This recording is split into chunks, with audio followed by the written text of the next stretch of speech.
You apply to hundreds of jobs and you never hear back. In fact, it feels like your resume is falling into a black hole. But what if you could see inside the black hole?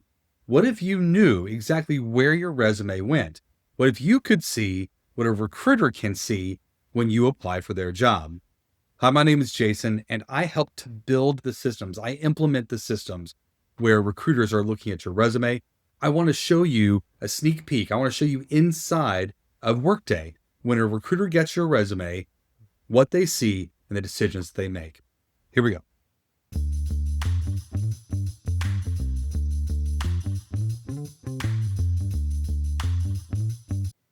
So what you see right now is Workday recruiting. Now, Workday is the most popular applicant tracking system on the market today. We have about a third, 33% of the market who has open jobs is actually managing those jobs in Workday as a platform. Now, Workday is a big system. It's an HR system overall, but specifically it has a recruiting component. It has Workday recruiting built in. And that's what we're looking at right now. And specifically, what I've brought you to is the exact page that a recruiter goes to when they're looking at job applications. So you'll see there's a list here. In this case, we have 6 candidates in review, 2 in screen, 4 in assessment. So we know that there's a bunch of candidates here that are ready to be reviewed, right? So those all get listed here. And some of them have already made it to different levels. They're in different places, but all your candidates show up in one place. Typically, we'll sort by these, and we may also sort by how good the skills match is so that we're looking at all of our strongest candidates up top. In fact, that's the default setting on most systems. So by default, when you apply for a job, imagine a job where you've applied and there are hundreds of applicants. So when you go Indeed or you go to LinkedIn, and they tell you the number of other people who applied for that job just through Indeed or just through LinkedIn, you know that there's 100 applicants, there's 200 applicants, something like that. That's very normal for positions these days, especially remote positions, but many positions have a couple of hundred applicants for every single job. And the way that a recruiter makes sense of that is they've got a page like this, and they've got all these people to review, and you've got, actually, it's kind of a pain. You have to go in, you have to click on this review resume. It goes into each individual one, and then you decide how you want to move that person forward. And you can take some bulk actions. Like I can select everybody and say not a good fit, or I can select a bunch of them and say they're not a good fit and move them on. So that's what recruiters will oftentimes do is they'll pick a few that are really good. And specifically what they'll do is by default, their skills match will say the strongest candidates are at the top. So anybody that says strong up here, they'll show up at the top and they'll click on those candidates first. So the question is, how do you make your resume show up as a strong candidate? Well, that's where you hear people like me and like other people saying you've got to customize your resume for every job. That's why. Because when recruiters get this, when they get this skills match, they want to work with these strong candidates, and they're going to want those people sitting at the top. They'll talk to those. You want your resume to look like the strongest possible match, right? The way that you do that in the most streamlined possible way, and I'll give you a link here to show you some details. The way that you do that today is that you will customize your resume, and you can use things like ChatGPT to help, or we've shortcutted that process and we use a thing called Better Thing AI that you can use for that process. I'll give you a link so you can try Better Thing and try that on your own. But that's the reason you do it. That's the whole purpose that we started teaching people how to customize their resume with ChatGPT. It's the reason we built a technology to do it for you, is because this is so important. Okay, so there's that piece. There's a couple of other pieces of information that are useful for you here. You can see that they also get a tag right here that says referral or internal. Now, oftentimes, referral candidates and internal candidates are given preferential treatment. You'll go to those candidates first. Why is that, you say? There's a much higher likelihood that a recruiter, when they spend their time on a referred candidate, that candidate will make it to the next step in the process. Much more significant. It's like 40% higher likelihood that a referred candidate will make it through to hire than a person who's not referred. So If you have an opportunity, instead of applying direct, you want to get in via a referral. Internal, if you're lucky enough to be internal, and if you are currently looking for a job and you have a company that has a broad set of offerings, applying internally gives you a real boost. And you can even be considered as an internal candidate who's not a perfect fit. So they'd rather hire an internal candidate that's not a perfect fit versus an external candidate that is a perfect fit.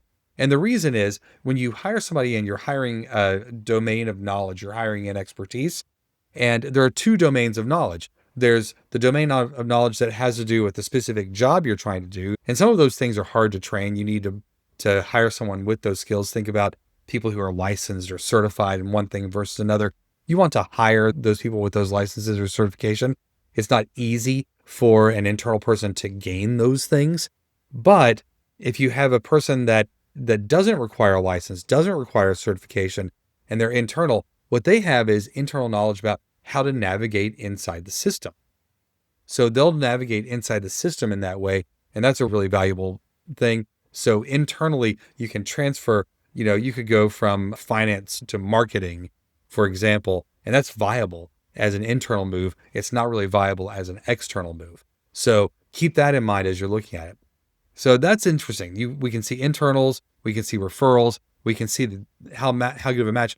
Now, mind you, they've not even opened up your profile yet. They're just dealing with all the volume. Remember, there's like 200 of these in real life, not just this sample one that I pulled from online. Now, recruiters can do a bunch of other things. They may go in and select a bunch of people that say they have their strong people and they select all of them and say, add these people to my call list. Well, they have like a recruiter callback list, right? They can see that. They can see time and stage, how long people have been waiting, and they can do something with those candidates. And also candidates that are awaiting action. So it's on you, recruiter, to do the next thing, not things like I sent something to you to schedule your own interview and now you're awaiting, or I sent something to a hiring manager to say, do I like this candidate or do I not like this candidate? So they're looking at things that are waiting on them and the candidates that have not made it out of this process, right? So this is what recruiters see. What should you do based on this knowledge? How does this change the way that you apply for jobs? Two things right away. Number one thing is make sure you're customizing your resume for every job. You want to be in this strong category. I would do that using ChatGPT or the thing that we've built to streamline that process, make it easier for you, which is Better Thing AI. The second thing is referrals. You want to get referred. We help with that on Better Thing AI too. We write a message for you to send to internal contacts and help you search your LinkedIn. We automate your search to LinkedIn for referrals for people who you know in that company. So we do that for you. But that's actually the other piece. You are far more likely to make it through the process if you can get referred. So I would do that as a first stop, try to get referred. Second stop, make sure if you're going to send an application, there's no sense in sending an application that's not a perfect fit anymore. You will not make it through the process. I guarantee you are not going to make it through the process if you're not a good fit. I hope this helps. Give me some feedback. I'd love to hear what your experience is, how you're seeing recruiters act, what you're seeing them do once you've applied. Do you feel like nobody's ever looking at your resume? Now you may know. You may know kind of what they're doing, what they're looking at. And, here's the other important thing to know. So they'll deal with all the first sets of candidates, but if they've got 200, they're not calling all of them, right? They're just going to call maybe 10, 15 until they can get enough to do their submission. They're only going to send 3 to 5 to a hiring manager. So you've got to get that 200 down to 3 to 5. So all those other people that applied, they actually don't disposition them yet. They leave them until they hear back from the hiring manager. The hiring manager gives them feedback. They go through the interview process. They may need to pull more candidates in. So you don't go in and say, hey, I didn't send you to the hiring manager. You don't reject those people yet. No, you wait. As a recruiter, you wait and you say, I'm going to wait until I know that the people that I sent initially made it through. And then you have at least a pool to pull from in case your initial batch was off for one reason or another. Maybe you didn't understand things from the hiring manager for one reason or another. There's all sorts of reasons why your initial batch might not be good. So you go back and you wait for sending people decline messages and letting them know what happened. So for you, when you apply, it feels like you were ghosted. It feels like you were ghosted. And in fact, what it really means is they're just not that into you, right? They haven't made a final decision, but chances are it's not going to be good. And you're out of luck on this one. So that's what's happening. And hopefully this helps you in your search, helps you feel better about what's happening. It's not a black hole, but it is a big old system that is automatically sorting you based on how good of a match it perceives you as being. And then the recruiters are taking its word for it. All right. Hope this helps. Very best of luck in your job search.